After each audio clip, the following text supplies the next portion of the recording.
Hey guys, so I'm going to do a quick kind of overview of work and some things that are coming up. We are now officially really in the midst of putting together your annotated bibliography. So I'm going to start by just going to the module for this week and going to our calendar. No, yes, now going to our calendar. So the first session this week, what we're really doing is kind of getting ready for some of the major parts of your annotated bibliography. We're not annotating any sources yet. What we're focusing on right now is gathering and sifting through sources. So one of the first things that you're going to do this week is complete a research activity that builds off of some of the work that you did last week, kind of setting this up.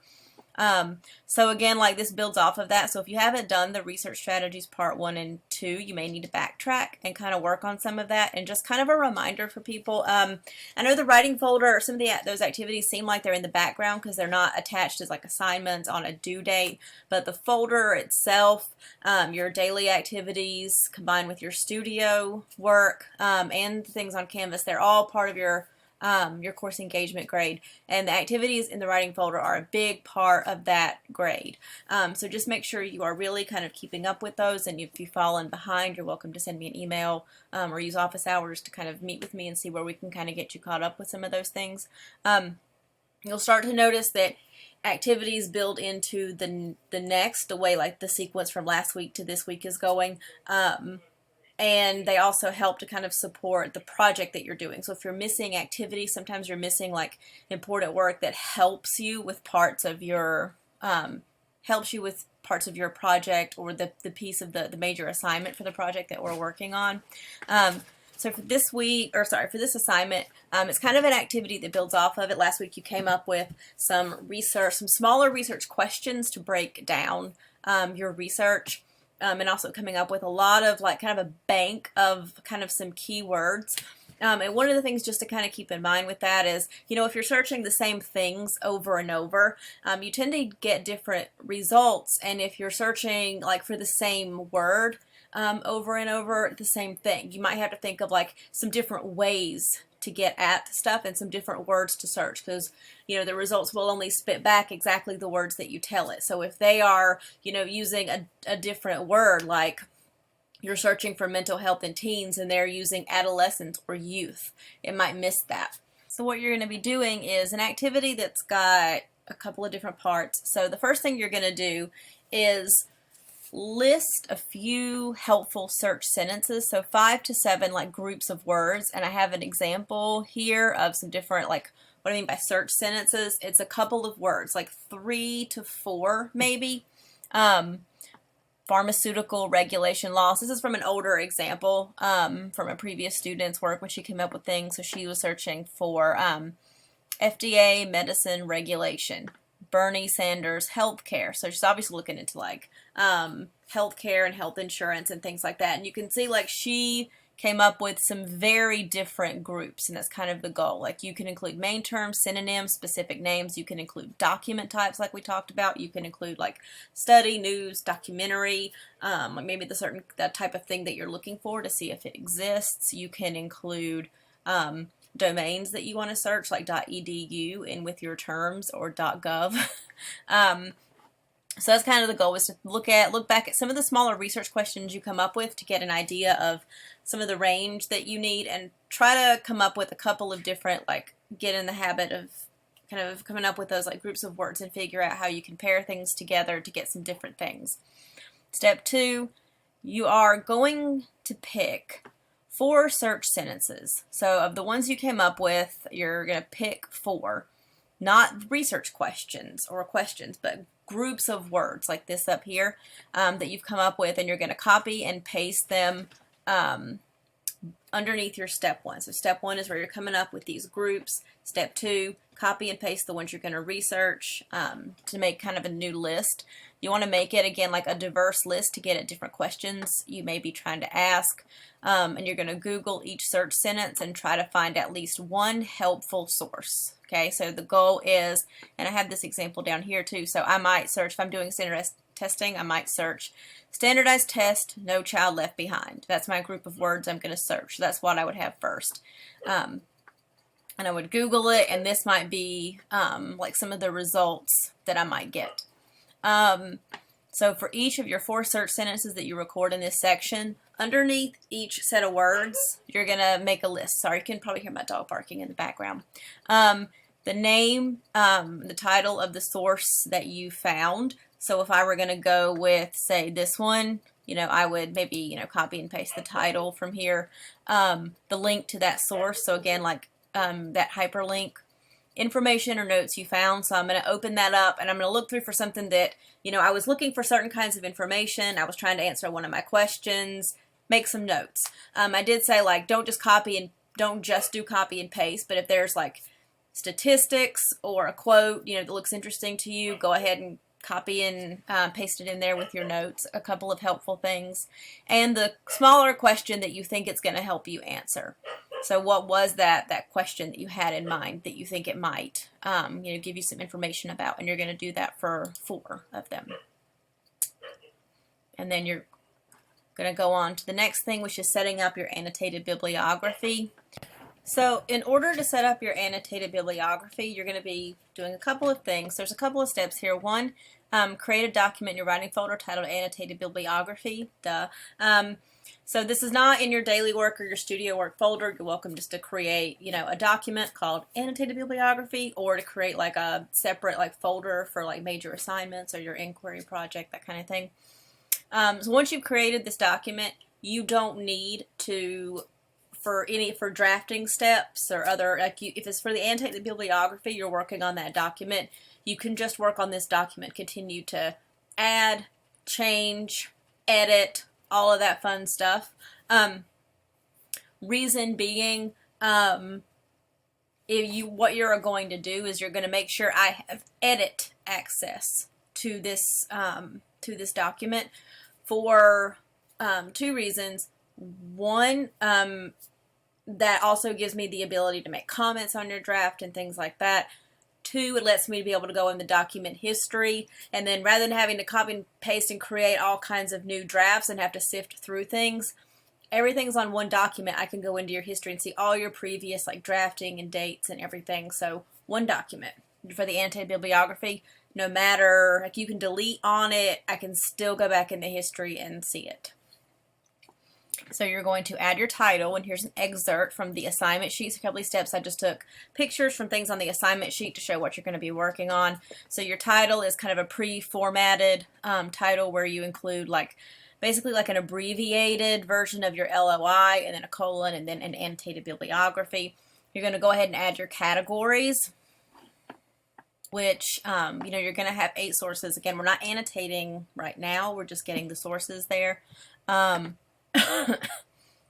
So you're going to go ahead and add your categories, which is current events, current conversation, and then the background or context. And then reminders, you have to choose between MLA or APA for this.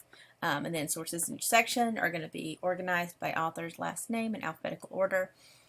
You're going to add potential sources to this document. So here are the activities we've worked on that you might be able to go back to, maybe see what other people have added or see some of your own work, and go ahead and pull some of the research you've been doing. So if there are relevant sources in Studio One on the Padlet, you can pull from that. If you found things from the work that you did in the tertiary sources activity, you can pull from that. Studio 2 probably had a lot of sources that you're going to be able to pull from, and then the research strategies activity that you literally would have, you know, done at the beginning of this week. So that first activity that we just went over, you can use any of those, and you're going to go ahead and just like copy and paste and migrate some useful things into this document to get you started. If you found anything else in your research, otherwise, do that too. Arrange them into the categories. The current events, current conversation, background. These are not essay components. There's no essay aspect to this document. This is an annotated bibliography is a bibliography. It is a list of sources organized by the bibliographic citations with commentary underneath those those citations. And here is a sample that we've looked at previously. It has the title formatted. We're not doing the introduction right now. So this sample has questions here where you would have your category title. We're doing it a little bit different, but here's how it looks. It is a bibliographic citation and a paragraph of commentary. Another citation, another paragraph, another citation, another paragraph. You get the idea, okay? So with that, just kind of keep in mind, like you're just trying to kind of copy and paste. So these are your 3 headings that are going to arrange your sources, and you're doing kind of the best that you can. It doesn't have to be perfect, and you might change your mind later or even get rid of some of your sources and add new. But the best you can to copy and paste and kind of arrange them into those categories. And if you haven't yet, if you've just been copy and pasting like hyperlinks, go ahead and add drafts of bibliographic citations and hyperlink your source titles so we can access things. So I have included this in a previous activity, but this is how to hyperlink and create that hyperlink text in your Google Doc. If you need help with citations, I've got another kind of a resource page that I've added. You have some help here kind of choosing a citation style. And there's a link to the library that just kind of goes through like different fields and what kind of citation style they use. So use the one you're most comfortable with, or my advice is use the one that you're already know you have to use anyway. So if you're going into a certain field that you know from this list is using a certain using a certain style, like which one, APA or MLA, go ahead and like use this opportunity to learn that style before you get there, So a couple of resources on doing MLA, doing APA, some citation generators that are from the library, BibMe, EasyBib. They only have the free MLA, but some of the other ones have APA. You can also use the library database to cite. So if you have the article pulled up on the library database, all you have to do is click. Sorry, this image isn't very good, but you can click cite, and you can pop up and choose the citation and just kind of check over it, make sure it's right, copy and paste it, and it just makes it a little bit easier. And back to here and move it on down. I know a lot of you, as I suggested in that Studio 2, use the auto citation function on Google Doc. If you're planning on using that, use it for citation and not for format. Again, your Google Doc gives you the option to sort of auto cite and kind of help you out with that and make it easier, but that's more intended for an essay style, actually more of a Chicago essay style where you have the number for the in-text citation and then the footnote at the bottom. If you add that in, just copy and paste the citation into like the annotated bibliography format. There's my dog again. She says hi. And then here's some other excerpts from the assignment sheet, just to kind of help you out with picking sources, the 8 sources, like the requirements that you have, what you should avoid. You can also just go to the annotated bibliography and see those things. Make sure that you have signed up for your workshop. I'm going to actually go here now. So this is the sign-up sheet for that first workshop. As I said in the syllabus, you have a separate sort of grade that's 10% of your grade that's just for feedback for these kind of set-aside workshops. And there's more information about the requirements for that. One thing I do say is, and I put this on the calendar as well, I will, you have a minimum number that you need to come to, but at the same time, if you come to everything, I will give you a bonus for that. Also, it serves the extra purpose of like all of the workshops have the ability to like catch you if you're having questions, give you feedback, give you a better understanding of what you're doing, give you ideas, improve your grade for that assignment. So there's kind of an extra bonus, an extra kind of incentive there. What you need to bring is your annotated bib draft post setup activity, and then a 200 to 300 word reflection on the draft. And remember, you can delete this later. You don't have to leave everything in the document. I can still go back in your history and see it if I need to. That kind of explains what's going well with your research and where you could kind of use some help. So like Are you having trouble with like certain requirements? Do you have like assignment questions you want to ask? Are you having trouble kind of figuring out if you have good sources or not? Maybe finding certain types of questions, figuring out what kind of questions you need to be asking. Any of those things, and we'll kind of figure out like what people need, and if it's a large group, kind of split you up into some different groups there. You can sign up for any date. There's not a minimum number of people that need to be there. I can split you up in Zoom into breakout groups if the groups are too big. Like obviously these two are bigger groups that are going to need to be split up into smaller groups. So I have some times here that are available. You need to let me know like way early. Like first one is this Wednesday, so prior to Wednesday, so by tomorrow, if you need me to make any changes or help people out. I've already kind of made some adjustments, changed and added some times based on what people have told me they can and can't do. So I'm kind of willing to work with that as long as I'm not having to switch it up on people like during the conference, conference dates. Okay, so I will always say this: if you are struggling, it's always better to come to the workshop and be behind and not have all the requirements than it is to not come. Okay? It's always better for you for a couple of reasons. One, I at least see you there. Okay? Two, you can figure out why you're behind. You can see what other people are doing. You can still participate. You can still give feedback. And you can get back on track. If you're struggling and you're struggling in a vacuum, it's really difficult to pull yourself out of that. But if you're struggling and you can talk to some other students, talk to me, ask questions, and that might be everything that you need to get back on track. So it is always better to come unprepared than to not come at all. Okay, so with that said, I'm going to move back into session 2, which is all about 3 activities that you're doing kind of with the librarian to help you out with figuring out and kind of navigating the library databases themselves. And she'll show you like how to find. We're going to look for some of the specific required sources through these activities. You're required to have a book or a book chapter.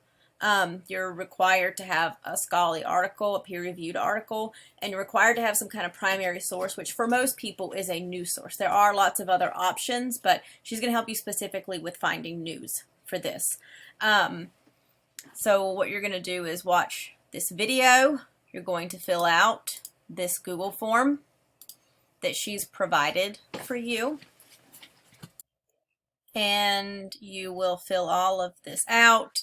You'll click send me a copy of my responses. It'll come to your email and you'll hit submit. Once that's done, I'm going to go into my email and I'll show you a sample of what to do. Here is a sample of my email copy to myself of the document with nothing filled out. So you are going to, you can do this any way that you can. Here's my suggestion: to print it. So print and get this copy that I can see, save it as a PDF, and then you're going to go back here, click submit, choose a file, and select that particular file and submit it that way so I can see that you've done it. Without having to go through and just sift through all of the document responses. It makes it a little easier since there's 3 different activities. And you'll do the same for each of the next 2 activities, and that's the main stuff for the week. I also wanted to show you this. On the left side over here of your Canvas page, you do have, yeah, I'll leave this, an option to go to a research guide specifically for more like general, and I'm sure the librarian is going to show you this in the videos and stuff, but you do have this research guide, and this is how you can get to it, just from our Canvas page, that has like the Google Scholar, tips for developing keywords, background information, so access to that Credo references that she's talked about, and to the CQ Researcher that we both talked about, and some general databases.